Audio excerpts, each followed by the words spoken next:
একজন পাপীকে আল্লাহ সারা জীবনের গুনাহ মাফ করে দিয়েছেন শুধু ঘুমের ঘরে একবার আল্লাহ নামটা ডাকার কারণে। আরেকটু জোরে। হাসরের ময়দানে একজন বান্দাকে আল্লাহ জান্নাত দান করবেন শুধু সে ঘুমের ভিতরে আল্লাহ বলে ডেকেছিল। তো ফেরেশতা জিজ্ঞেস করবে, ইয়া রাব্বে করিম, সে তো যে আমলটার কারণে তুমি তাকে জান্নাত দিচ্ছ, এত গুনার উপর ভারী করে যে নেক আমলটাকে বানিয়েছো তুমি, আল্লাহ সেই আমলটা হচ্ছে তোমার নাম ডেকেছে, আর তোমার নামটা তো সে স্ব ইচ্ছায় ডাকেনি, ঘুমের মধ্যে ডেকেছে, ঘুমের মধ্যে ডেকেছে, ঘুমের ঘরে ডেকেছে।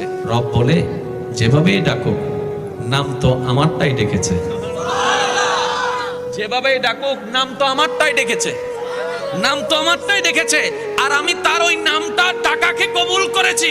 ও ফেরেশতা, এক পাল্লায় সেই নামটার ওজন রাখো, আরেক পাল্লা তার সারা জীবনের গুনাহকে রাখো। সেই দিন হাসরের ময়দানে ওই একটা নাম ডাকাটাই ভারী হয়ে যাবে। সুবহানাল্লাহ।